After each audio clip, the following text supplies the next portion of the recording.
हे बहिनी। का बहिनी? ब्लाउजवा तू ही सियत हूँ? हाँ बहिनी हम ही सीला। नगद सियत हूँ कि नहीं? अरे बहिनी नगद नसी तो सब हमरे की सियावत।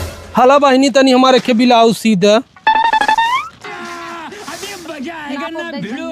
ना पवा हिम बा बहिनी। ठीक है।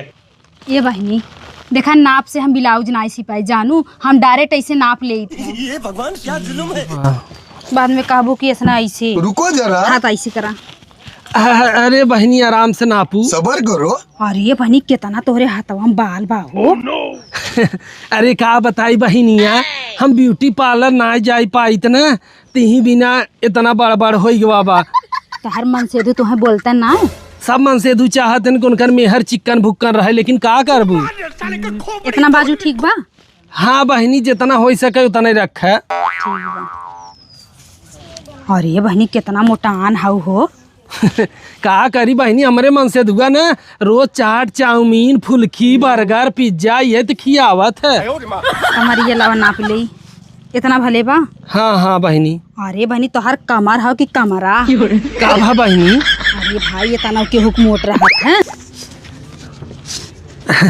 अरे बहिनी गुदगुदी लागत हो। हाँ मन से दू की रहत हो तब तो ना गुदगुदी लागत होए तो। अरे बहिनी ठीक बा, हथवा हटावा गुदगुदाता। अरे मोरी माई कितना चौड़ा तोहर बाप हसीना दा गर्दनवा कहान उघाड़ दे तू पल्लुआ। हम मोजिन खोलवा जानू, हम मुँह देखावला नहीं है। अच्छा ठीक बाटे हटावा हथवा हटावा, हम अंदर वैसे नाप लेत है तोहर। हाँ रही जा। ये फंस गया सीएम। कहो भैया तोहर इरादा गलत बा का? तोहरे लाज शरम नहीं लग? साड़ी पहन के चलाया तू हमरी की है। अरे का बताई भौजी, हमार मेरा रुआ आज एक हफ्ता से कहत रही ले जा दे जरू नाती टेलराने दे जाओ हमार ब्लाउज सिया लिया हुआ।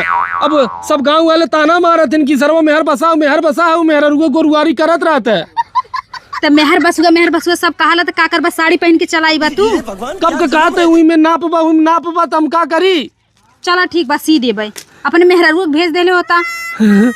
अरे मेहरा रुआ तो महारानी है हुआ जाई भौजी मुहा तो बिले नहीं क्यों देखी कहीं आ देखा। हाँ मेहर बसुआ बा नहीं तो कहीं ऐसे ना जा। ठीक बस ये दो। हाँ 200 रुपया दे दिया सिलाई। हाँ हाँ ठीक बा।